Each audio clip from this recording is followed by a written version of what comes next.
Think you know everything about Spike Lee's jazz masterpiece? Think again.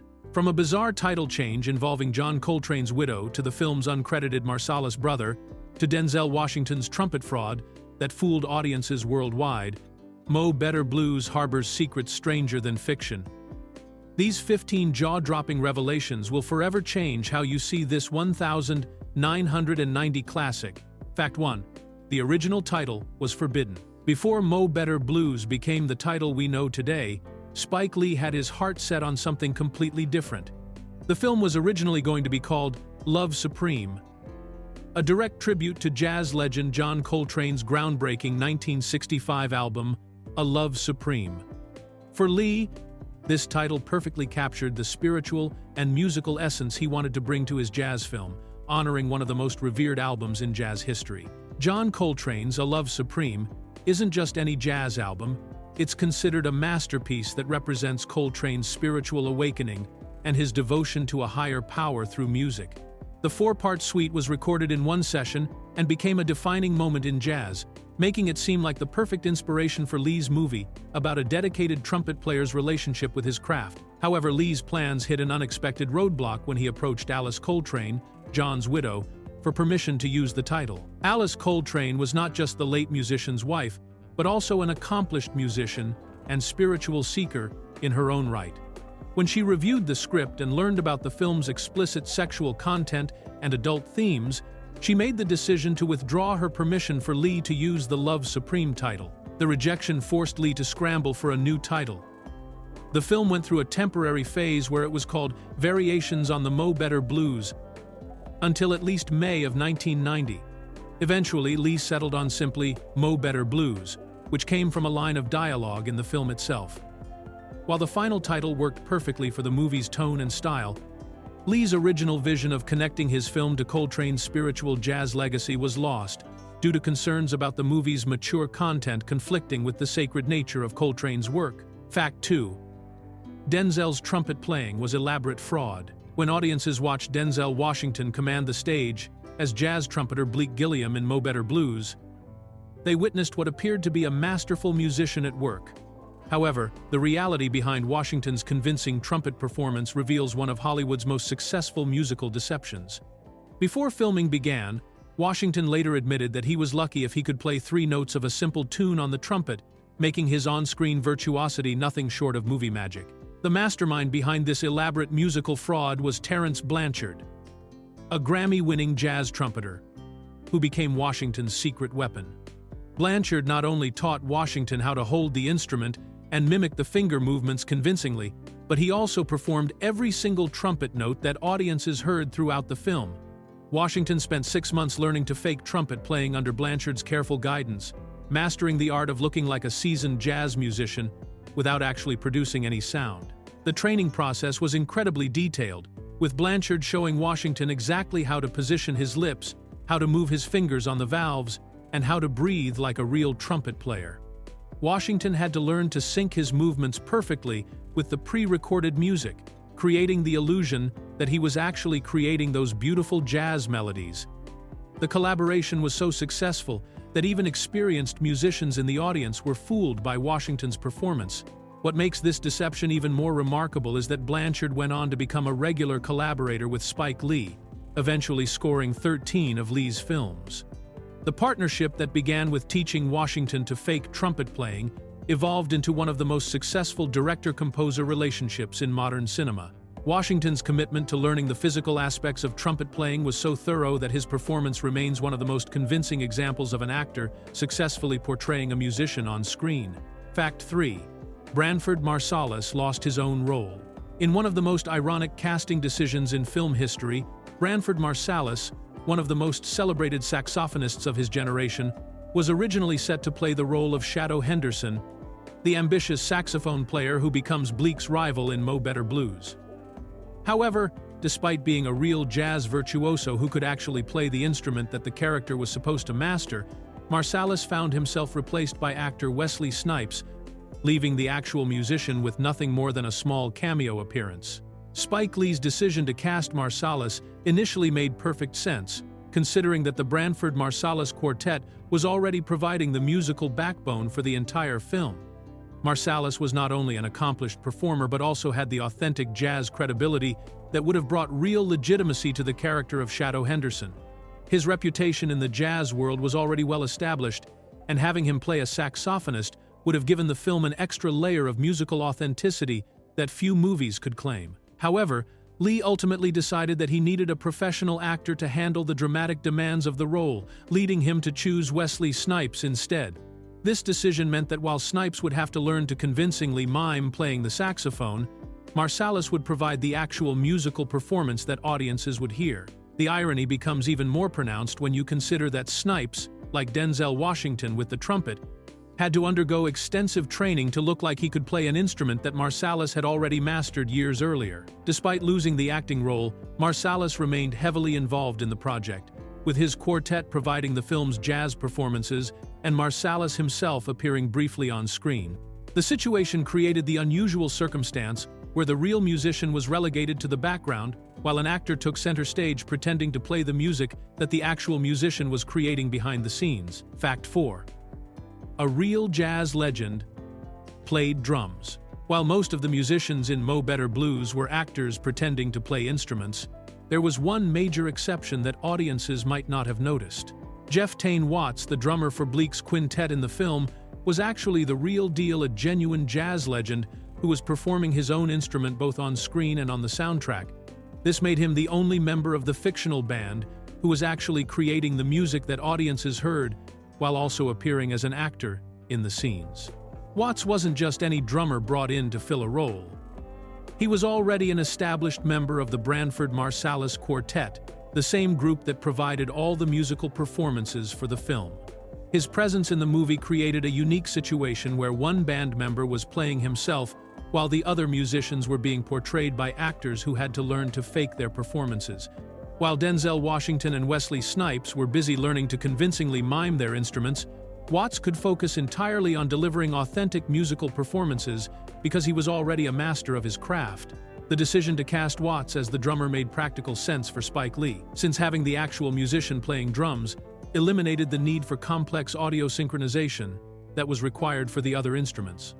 When Watts played on screen, the drumming that audiences heard was genuinely coming from his performance in that moment, creating a level of authenticity that couldn't be achieved through dubbing or post-production work. Watts' involvement also provided the film with instant jazz credibility, as he was recognized in the music world as one of the premier drummers of his generation. His work with the Branford Marsalis Quartet had already established him as a significant figure in contemporary jazz, making his presence in the film a genuine endorsement of the project's musical integrity from someone who truly understood the art form being portrayed. Fact 5. The film sparked anti-Semitism controversy. Mo Better Blues became the center of a major controversy when the Anti-Defamation League and other Jewish organizations accused Spike Lee of promoting anti-Semitic stereotypes through his portrayal of the film's villainous club owners, Mo and Josh Flatbush. These two brothers, who exploit Bleek's band financially and appear in only brief scenes throughout the movie, were described by critics as money-grubbing, devious, stereotypes with shark smiles, leading to accusations that Lee was trafficking in dangerous ethnic caricatures. The Anti-Defamation League issued a strongly worded statement expressing their disappointment, saying that the characterizations of the nightclub owners dredge up an age-old and highly dangerous form of anti-Semitic stereotyping.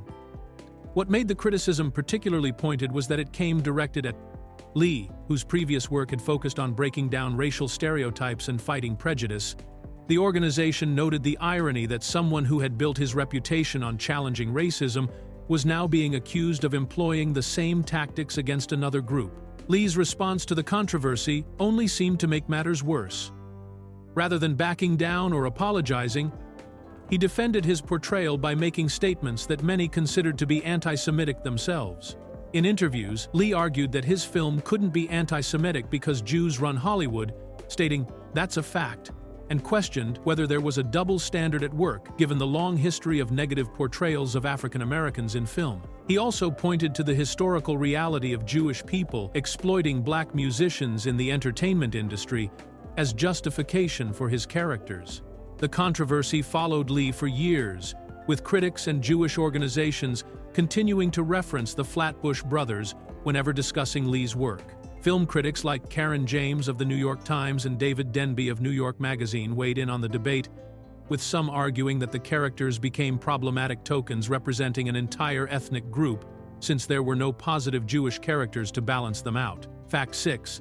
Halle Berry rejected role over sex scenes. Before Cinda Williams landed the role of Clark Bentoncourt, the sultry singer who becomes one of Bleek's romantic interests in Mo Better Blues, Spike Lee had his sights set on a different actress entirely. Halle Berry was offered the part of Clark, which would have been a significant early role in what would later become her award-winning career. However, Berry made the decision to turn down the opportunity specifically because she was uncomfortable with the explicit sexual content that the character required. At the time of casting for Mo Better Blues, Berry was still in the early stages of her Hollywood career, having appeared in only a few television shows and minor film roles. The chance to work with Spike Lee, who was riding high on the success of Do the Right Thing, would have been a major career boost for any young actress trying to establish herself in the industry. The role of Clark was also substantial, as one of the two main female characters in the film and a key part of the central love triangle that drives much of the story. Clark Bentoncourt's character was written as a seductive and ambitious woman who uses her sexuality as part of her strategy to advance her singing career, which meant the role included several intimate scenes with Denzel Washington's character. These sequences were integral to showing the contrast between Clark and Indigo, the other woman in Bleek's life, and demonstrating the different ways that Bleek related to each woman. The sexual content wasn't gratuitous but was woven into the character development and the overall themes of the film. Berry's decision to pass on the role due to the sex scenes reflects the careful choices that many actors make early in their careers about the types of content they're willing to be associated with. Her rejection of the part opened the door for Cinda Williams, who embraced the role and delivered a memorable performance that became one of the film's highlights. Fact 7. Method actors were chauvinistic on set. Cinda Williams, who played the seductive singer Clark Bentoncourt, later revealed that the filming experience of Mo Better Blues was made uncomfortable by several male actors who took their method acting approach too far. According to Williams, many of the men in the cast were dedicated method actors who chose to stay in character even when the cameras weren't rolling, which created a problematic atmosphere on set since their characters in the film were often chauvinistic and dismissive toward women. The issue was particularly challenging because several of these actors had worked together on previous Spike Lee films, which meant they had developed a comfortable dynamic with each other that extended their on-screen personas into their off-camera interactions. Williams explained that because their characters in Mo Better Blues were written to display chauvinistic attitudes and behaviors, the actors felt justified in maintaining these traits throughout the entire filming process as part of their commitment to their roles. This method acting approach meant that Williams and the other women on set had to deal with the male actors treating them in ways that reflected their characters' attitudes rather than showing basic professional respect. The situation was especially difficult for Williams, since her character Clark was often the target of the male character's most dismissive and objectifying behavior in the script, which translated into her real-world interactions with these actors between takes and during downtime. Williams' complaints highlight a problematic aspect of method acting that can occur when actors use their technique as an excuse to behave inappropriately toward their colleagues. While method acting can be an effective tool for creating authentic performances, Williams' experience on Mo Better Blues demonstrates how this approach can cross professional boundaries and create an uncomfortable work environment, particularly for women working alongside actors who are portraying characters with problematic attitudes toward the opposite sex. Fact 8. Samuel L. Jackson played two characters. Samuel L. Jackson pulled double duty in Mo Better Blues, appearing in two completely different roles that audiences might not have realized were both performed by the same actor. His most visible role was as Madlock, one of the menacing loan shark enforcers who ultimately beats up both Giant and Bleek in the film's climactic violence. However, Jackson also provided the voice for a character that sharp-eared fans of Spike Lee's previous work would have recognized. He reprised his role as radio DJ Senor Love Daddy, the smooth-talking disc jockey from Do the Right Thing. In Do the Right Thing, Senor Love Daddy served as the neighborhood's voice of reason and musical narrator, providing commentary on the day's events through his radio broadcasts. The character became one of the most memorable aspects of that film, with Jackson's distinctive voice delivering both humor and wisdom as he observed the tensions building in the Brooklyn neighborhood. When Lee decided to include radio segments in Mo Better Blues, he brought back Jackson to once again voice the character, creating a subtle connection between the two films. The dual casting created an interesting contrast within the same movie, as Jackson appeared on screen as a violent criminal, while simultaneously providing the calming, philosophical voice of Senor Love Daddy on the radio. Most viewers would never have connected these two completely different characters as being performed by the same actor, especially since the radio segments featured only Jackson's voice without any visual appearance of the DJ character. This creative decision by Lee demonstrated his tendency to create a shared universe among his films, with recurring characters and actors appearing across different projects. Jackson's willingness to take on both a major villainous role and return to voice a beloved character from Lee's previous film showed the collaborative relationship that many actors develop with the director, often appearing in multiple projects in various capacities throughout Lee's career. Fact 9. Lee's entire family was in the film. Mo Better Blues became a true family affair for the Lee household, with Spike Lee involving multiple members of his immediate family both in front of and behind the camera in ways that created some of the film's most memorable moments. His sister Joy Lee took on the significant role of Indigo Downs, the school teacher who represents stability and genuine love in Bleak's chaotic romantic life. Joy wasn't just getting a small cameo from her famous brother, she was playing one of the two main female characters in the entire film, making her casting a major vote of confidence in her acting abilities. The family involvement extended even further with Bill Lee, Spike's father, who composed and produced the film's musical score. As an accomplished jazz musician himself, Bill Lee brought authentic musical expertise to the project, creating compositions that perfectly captured the film's jazz atmosphere. His work on the soundtrack wasn't just a family favor, it was a professional collaboration that resulted in music that became integral to the film's success and even earned a Soul Train Music Award nomination. The most touching family moment came during the wedding scene near the end of the film, where Joy Lee's character Indigo marries Bleak. In a detail that many viewers might have missed, the man who walks Indigo down the aisle in the ceremony is actually Bill Lee himself, playing the role of Indigo's father. This meant that in real life, a father was literally walking his daughter down the aisle, even though they were playing different characters in the fictional story. The Lee family's involvement in Mo Better Blues demonstrated Spike's trust in his relative's talents and his desire to keep his filmmaking process personal and collaborative. Rather than simply hiring actors and composers, he created opportunities for his family members to contribute their skills to his artistic vision, making the film a genuine reflection of the Lee family's collective creative abilities. Fact 10. The film deliberately avoided drug stereotypes. Spike Lee made a conscious and deliberate decision to completely exclude drugs from the storyline of Mo Better Blues, breaking away from a long-standing Hollywood tradition of portraying jazz musicians as tortured artists struggling with addiction. This choice was particularly bold considering that most films about jazz musicians up to that point had relied heavily on drug use as a central plot device, treating substance abuse as an almost inevitable part of the jazz lifestyle and creative process. The stereotype of the drug-addicted jazz musician had been reinforced by countless films and stories that suggested great jazz music could only come from personal suffering and chemical dependency. Movies like Bird, which focused on Charlie Parker's heroin addiction, and other jazz biopics had established a pattern where audiences expected to see musicians destroying themselves with drugs as part of their artistic journey.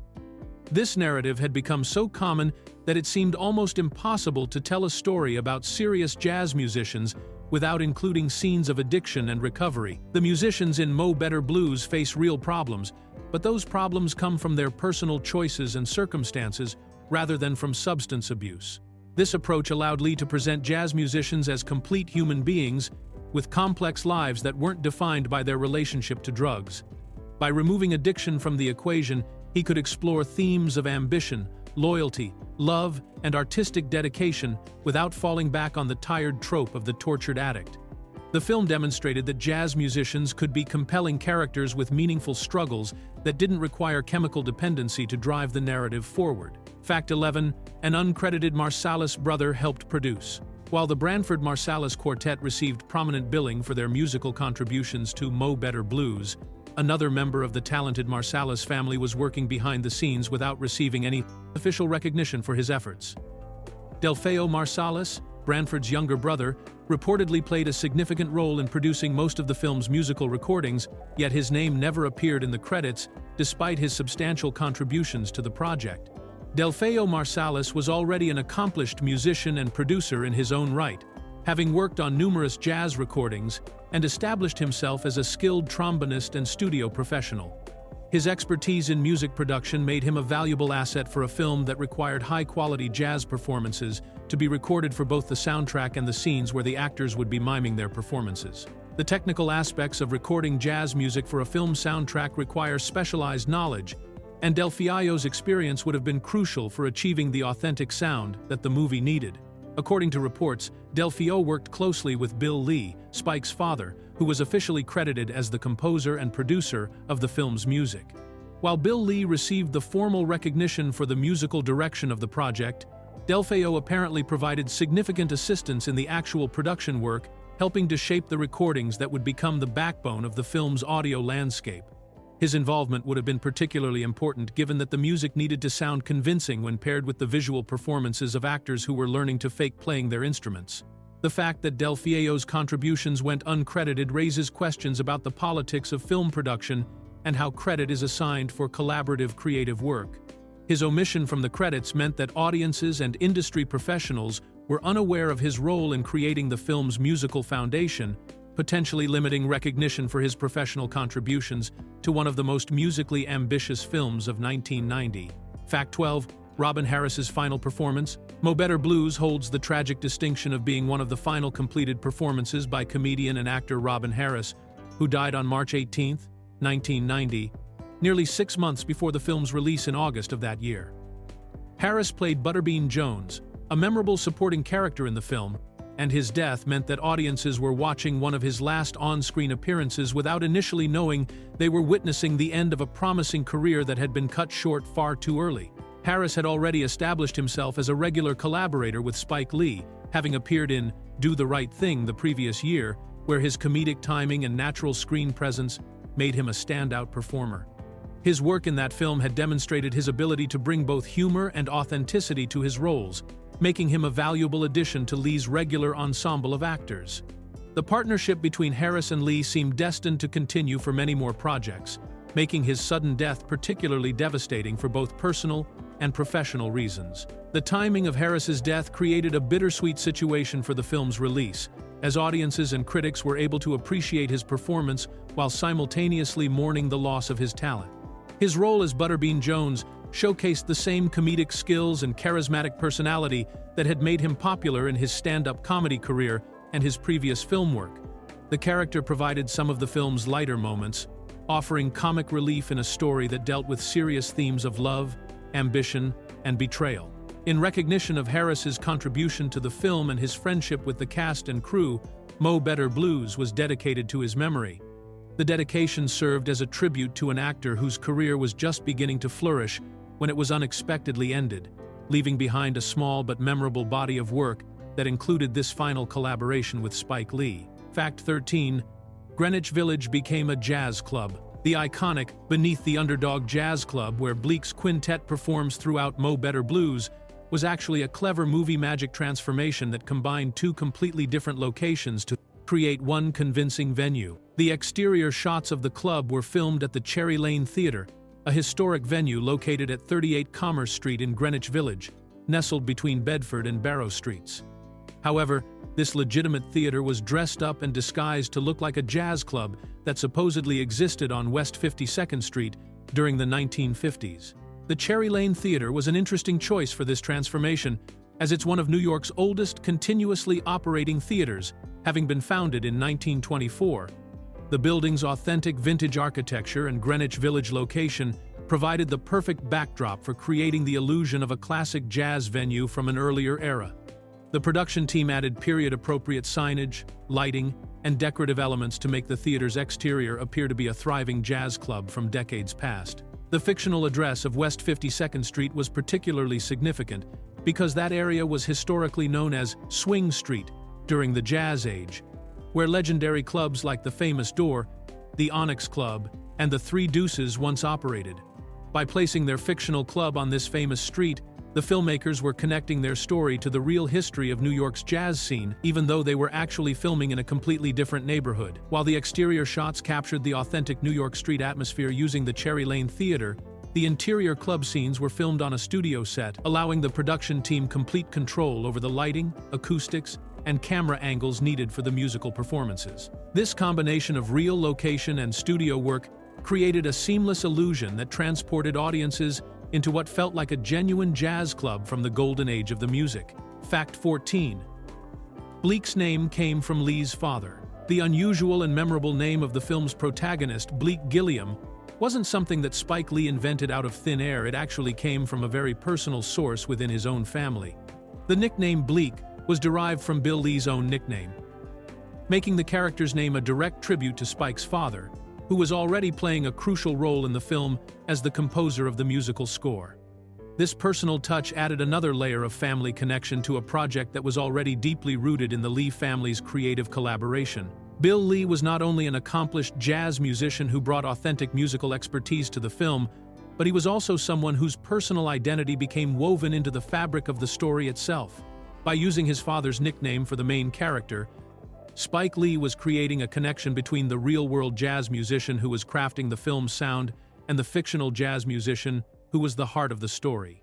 This choice suggests that some aspects of Bleek's character or his relationship with music may have been inspired by Bill Lee's own experiences in the jazz world. The decision to use a family nickname for such a prominent character also reflects Spike Lee's tendency to make his films deeply personal projects that blur the lines between his professional work and his family relationships. Rather than choosing a completely fictional name or using a standard character name, Lee selected something that had genuine meaning within his own household, making the character feel more authentic and connected to real-life experiences. The name Bleek itself is distinctive and memorable, helping the character stand out in audiences' minds, while also serving as a subtle acknowledgement of Bill Lee's influence on both the film's music and its central character.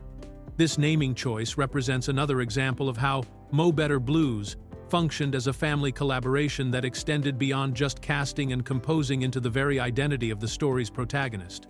Fact 15. The script was written in record time. In a remarkable display of creative efficiency, Spike Lee managed to write the entire first draft of Mo Better Blues in just 15 days, an incredibly short time frame for developing what would become a complex story involving multiple character arcs, romantic triangles, and authentic jazz culture. What makes this achievement even more impressive is that Lee accomplished this rapid writing feat while he was simultaneously working on Do the Right Thing, which means he was essentially developing two major film projects at the same time during one of the most productive periods of his career. Most screenwriters spend months or even years crafting their scripts, carefully developing characters, plotting story arcs, and refining dialogue through multiple drafts. The fact that Lee was able to create a coherent and compelling story about jazz musicians, their relationships, and the music world in such a short period demonstrates both his natural storytelling ability and his deep familiarity with the subject matter he was exploring. The script included complex themes about artistic dedication, romantic relationships, friendship, loyalty, and the pressures of the music business, all elements that typically require extensive development time. The timing of this writing process is particularly significant because Do the Right Thing was Lee's breakthrough film that established him as a major voice in American cinema. While most directors would focus entirely on that career-defining project, Lee was already looking ahead to his next story, using his creative momentum to develop what would become another critically acclaimed film.